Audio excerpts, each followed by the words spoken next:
ముడుపులు మూల విరాట్కే. కసిరెడ్డి ఆధ్వర్యంలో 3,500 కోట్ల వరకు మద్యం కమిషన్లు వసూళ్లు. కసిరెడ్డి నుంచి సాయిరెడ్డి, మిథున్ రెడ్డి, గోవిందప్పలకు వారి ద్వారా నాటి ముఖ్యమంత్రి జగన్కు చేరవేత. మద్యం స్కామ్ ఛార్జ్ షీటులో బట్టబయలు చేసిన సిట్.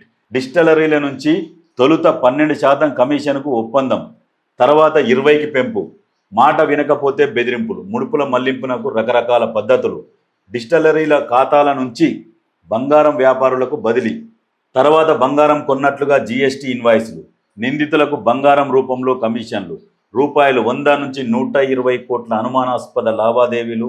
హవాలాదార షెల్ కంపెనీలకు సొమ్ముల మళ్లింపు. సిండికేట్ బంధుమిత్రుల కంపెనీల నుంచి డబ్బులు బదిలీ. మున్ముందు వెలుగులోకి మరికొందరి పాత్ర. సిట్. ఈ డిస్టిలరీల నుంచి ఎవరికి? డిస్టిలరీ నుంచి రాజ్ కసిరెడ్డి. ఈ రాజ్ కసిరెడ్డి నుంచి ఇలా ముగ్గురికి, గోవిందప్ప ఈయన, మిథున్ రెడ్డి ఈయన, సాయిరెడ్డి ఈయన, లాస్ట్కి ఇలా ముగ్గురు నుంచి డైరెక్టు వైఎస్ జగన్మోహన్ రెడ్డి. ప్రతి నెల రూపాయలు 50 నుంచి 60 కోట్లు జగన్కు. పక్కా వ్యూహంతో స్కామ్. డిస్టిలరీల నుంచి ముడుపులు, బోగస్ కంపెనీలతో దారి మళ్లింపు. షెల్ కంపెనీలను సృష్టించి డబ్బును వైట్గా మార్చిన వైనం. ఎప్పటికప్పుడు వాటాల పంపిణీ. ఎన్నికల ఖర్చుకు 250 కోట్లు సిద్ధం. అంటే ఏంది ఇది? ఎక్కడ పోతున్నది సమాజం? ఎందుకు ఈ రకంగా దోపిడీ? అధికారంలో ఉంటే ఈ రకంగా దోపిడా? ఒక చిన్న దానికే చంద్రబాబును తీసుకుపోయి జైల్లో కూర్చోబెట్టిరు. అంటే ఇంత పెద్ద స్కామ్కి ఏం చేయాలి? ఏం చేస్తుంది ఇప్పుడున్న ప్రభుత్వం? చంద్రబాబు నాయుడు ప్రభుత్వం ఇప్పుడు ఉన్నది కాబట్టి ఏం చేస్తుందో వేచి చూడాలి.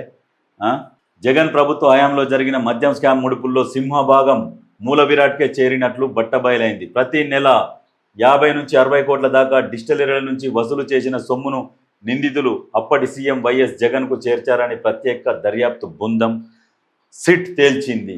డిస్టిలరీల సరఫరాదారుల నుంచి ఎంతెంత ముడుపులను కసిరెడ్డి బృందం వసూలు చేసింది, ఆ మొత్తాన్ని ఎవరెవరికి ఎలా మళ్లించిందో సమగ్ర వివరాలను ఏసీబీ కోర్టుకు సమర్పించిన ఛార్జ్షీట్లో విపులంగా తెలియజేసింది. అంటే ఈ రకంగా మద్యానికి అడ్డు అదుపు లేకుండా మద్యం కుంభకోణము ఇది వీళ్ళు ఏం చేశారంటే ఒక ముఠాగా ఏర్పడ్డారు. మన దగ్గర కూడా మద్యం కుంభకోణంలో దొరికిర్రు మన మేడం గారు. అయితే వీళ్ళది ఏంటంటే కొత్త కంపెనీలు అప్పుడు ఆ మధ్యన బూమ్ బీర్లని ఏవేవో మందు దాగి అక్కడ ఉన్న ప్రజలు అప్పుడు పిచ్చి చేసిరు. విపరీతంగా రేట్లు పెంచడం వల్ల ఏదైనా బ్రాండెడ్ ఉంటేనేమో వాటికి విపరీతంగా రేట్లు పెంచి వీళ్ళకు అనుకూలమైన కంపెనీలు ఏమో కొత్తవి ప్రవేశపెట్టడము, వాటిని అమ్మకాలు సాగించడం. అంటే ఎంతసేపటికి రాష్ట్ర ప్రభుత్వం ఆదాయం పెంచుకోవడానికి మద్యం మీదనే ఫోకస్ పెట్టిర్రా అంటే, సరే మద్యం మీద ఫోకస్ పెడితే సరే మద్యం మీద పెట్టిందే కరెక్ట్గా పూర్తిగా రాష్ట్ర ఆదాయానికి చెందిందా అంటే అది లేదు. మధ్యలో ఈ డిస్టిలరీల నుంచి వీళ్ళ నుంచి వీళ్ళకు ఇది పెద్ద స్కాము. ప్రభుత్వానికి ట్యాక్స్ ఎగ్గొట్టి సొంత ఖజానాకు మళ్లించుకోవడం. అంటే ఈ రకమైన దారుణాలు చేసి సంపాదించుకొని ఏం చేస్తారు? ప్రజలకు మేలు చేయాలి. సరే కొన్ని పథకాలు పెట్టిర్రు, కొన్ని పథకాలు పెడితే పథకాల వల్ల లాభం ఏంది? ప్రజలకు ఉపాధి కల్పించాలి. ఉచిత పథకాల కంటే కూడా ఉపాధి కల్పించాలి, విజన్ ఉండాలి. ఇంతమంది చదువుకున్నారు, ఇంతమంది ఖాళీగా ఉన్నారు, వాళ్ళకు ఉద్యోగాలు ఏంది? ఉద్యోగాలని సృష్టించాలి.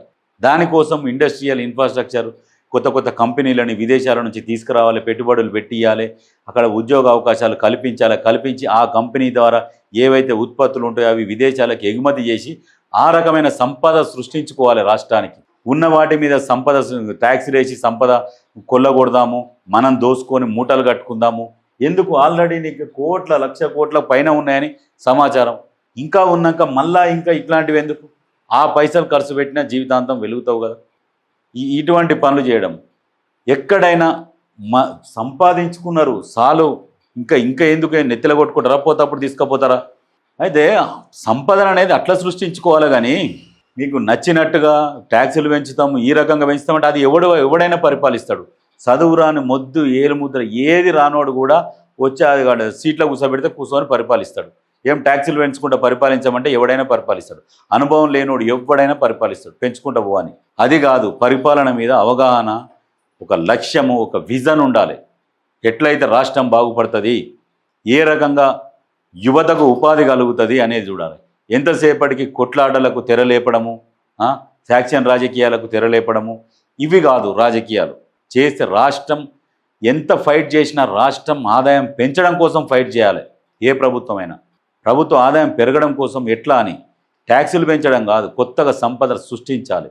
ఆ రకంగా పరిపాలిస్తే రాష్ట్రాలు బాగుపడతాయి, దేశంలో నెంబర్ 1 అవుతుంది. ఈ రాష్ట్రాలతో పాటు ప్రపంచంలో దేశం కూడా ఒక నెంబర్ 1 స్థానానికి వెళ్ళే అవకాశం ఉంటుంది. కానీ ఇటువంటి రాజకీయ నాయకులు ఉంటే ఎప్పటికీ మనము అభివృద్ధి చెందుతున్న జాబితాలో ఉంటాం, అభివృద్ధి చెందిన జాబితాలో ఉండం.